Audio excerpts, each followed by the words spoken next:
Welcome back to the Blissful Badger.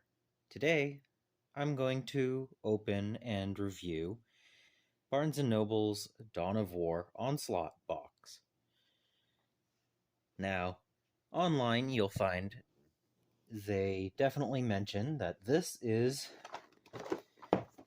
one of the sprues that came in Indomitus, and GW currently sells it for $168 US. And you might ask, okay, so if it is $168 for the sprue, how much is this box? And the answer is $40. So this is more than 75% off. And aside from being in red plastic instead of gray, it is exactly the same sprue. So that is the start of this box. Most people will be buying it for this. And this whole box can just go away. But beyond the $168 value right here, which can also be broken down into a unit of 3 Blade Guard and a unit of 3 Eradicators that are each $60 a piece. And then you have 3 characters that usually go for $30, $40 a piece each. So, even $168 is a discount on GW plastic. So this, in red, is a much better deal. Alright, getting that out of the way,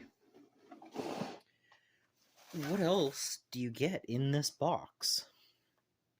Well, you get bases, but you get some dice. Oh, you can never have too many dice, especially the way I roll. Yeah, that's about normal. 3 2s, 2 1s, 2 3s, 1 6. Yeah. Okay. No 4s. Anyway. Then you get this huge brick of enemy cards, action and enemy cards. Alright.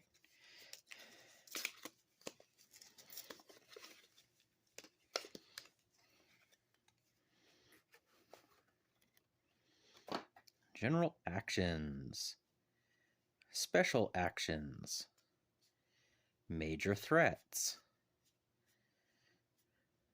twists, offensive surge, minor threat, horde, relic, sector cards,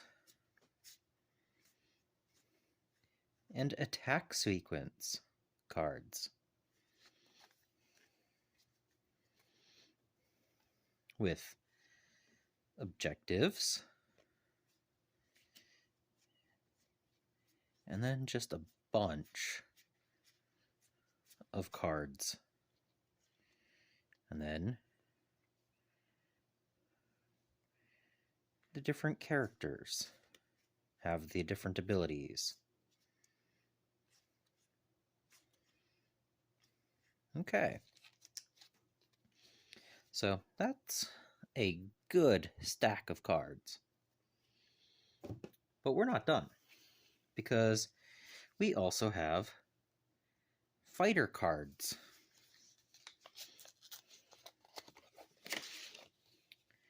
And so we have injured and not injured cards. We have boys and knobs and mega knobs and mechs and burna boys and big mechs and weird boys. We have informational cards based on the game. And then we have the chaplain and the justiciar with weird. Okay. Anyway, but these are just like the data cards that you can purchase. But again, those are more expensive. So we have a whole bunch of card stock in here. And then we have an insert for the box.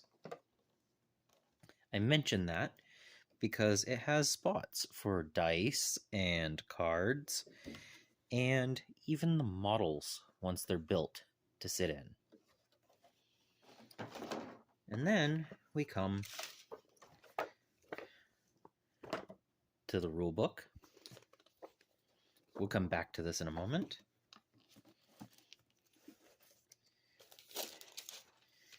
Because first, we have to see the game board.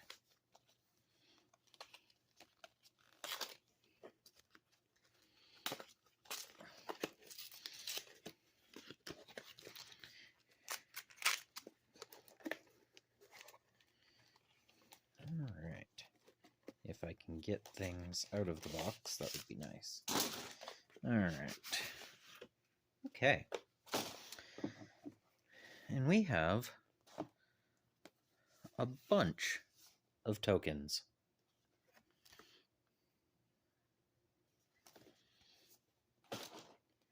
And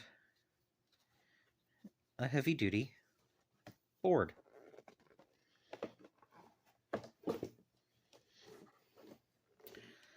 So, all of this is $40. Now, the rulebook gives an introduction to the 41st millennium, tells you how to build. It talks about Space Marines, the Blood Ravens, Orcs, the opponent, how to set up the game, how to move and attack and assault, the enemy behaviors in the assault phase and the defense phase, and then it tells you about how to collect beyond that, but then it mentions Horde mode. So the book tells us all of the different cards and tokens and stuff that we're supposed to have in here. It gives us a lore intro. And then it tells us how to build the models. So, I may as well build the models.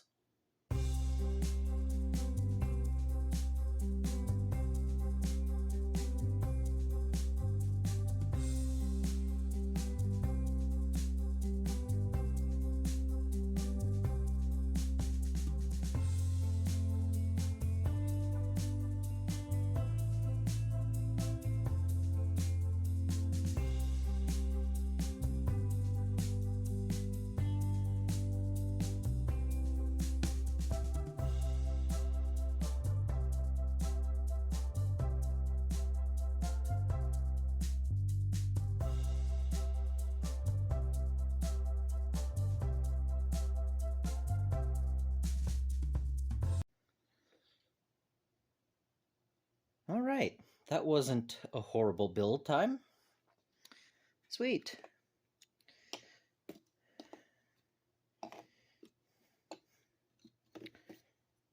These actually build up pretty easy. They are push fit. And aside from one or two that needed a little bit of glue just to make sure it stays together, they actually came together quite easy.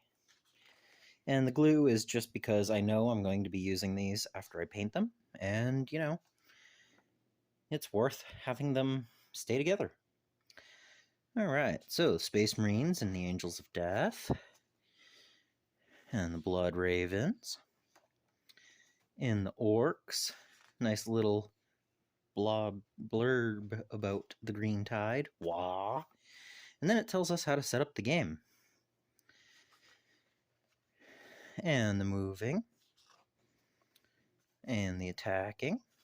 And I do look forward to trying this out and seeing how the game runs, because it actually looks like it's replayable and has a moderately decent opponent AI methodology, different difficulty levels. Okay. And then it tells us what we could buy if we wanted to continue, which, you know, this is decent if you wanted to play Combat Patrol. I already own one of these. I built that terrain not too long ago. I think it was April. This is only the beginning. If only they knew. But there's also a way to play Horde mode, so we'll have to try that out as well. And then there's a reference sheet. So I think the next step is to actually try the game out.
Oh my goodness, they called this easy mode.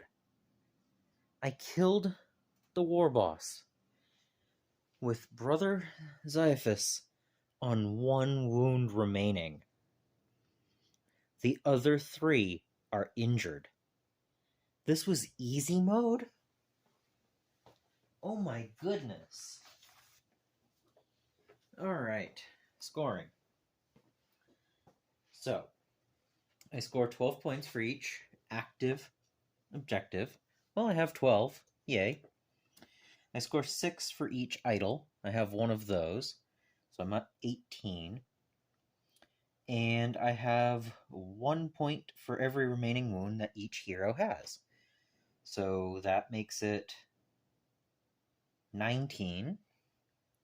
And I score 3 points for each hero not injured. So I have 22 points, which was a costly victory. The Blood Ravens have held the day and pushed back the orcs, but at great cost to their own. Alright, I have to say, for just randomly playing on this board for the first time, this was interesting. There were tactics, there were different actions to take with the different cards, even though it's almost always Martial Mastery or Ceramite Breakthrough, because you only get these special cards back when you draw the objective that gives it to you, which there's 3 of them in the deck, but I drew 2 of them when I didn't need them. And then you also get one back, you get them back when the boss comes in. So if you plan it properly, you can play it 5 times over the course of 14 cards, I think it was. Let me go back and look.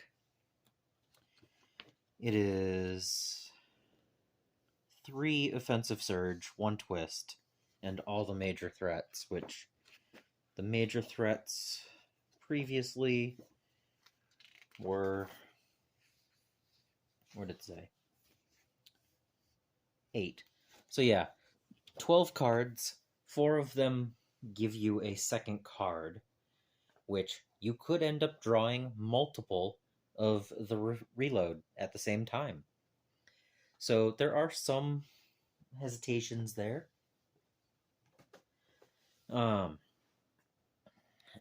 I tried to use the best tactics I could, and I think I did an okay job, but man, that horde was destructive. Like, you only have so many attacks that you can do, so they just keep coming. But I have to say, I definitely want to try this multiple times. I think it would be a great way to introduce someone to the game.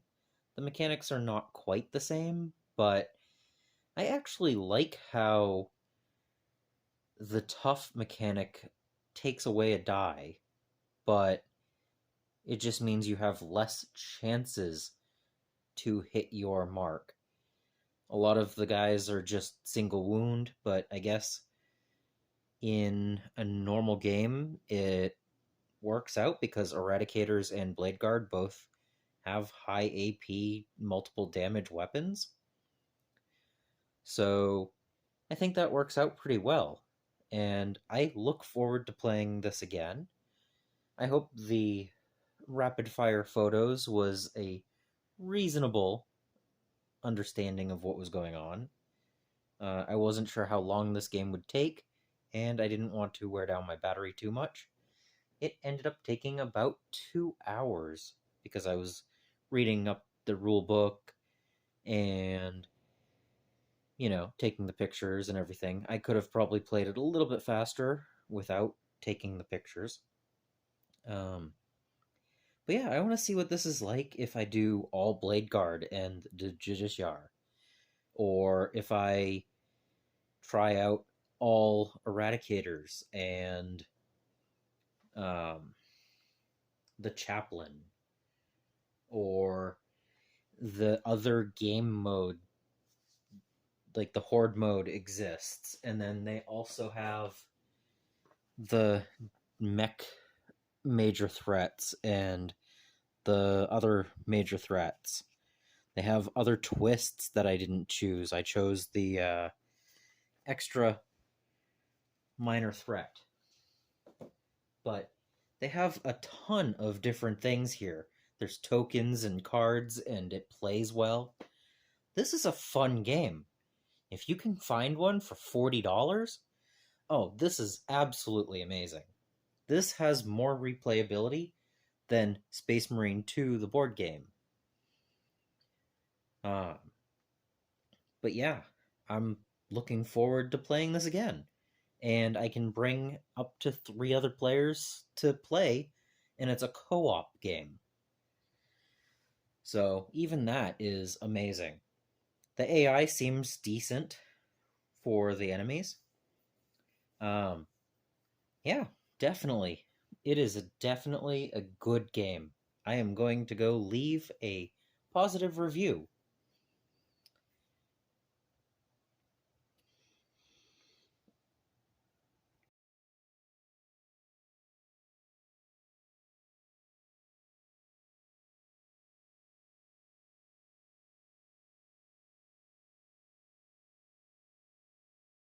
Subscribe if you haven't so that you don't miss any future videos.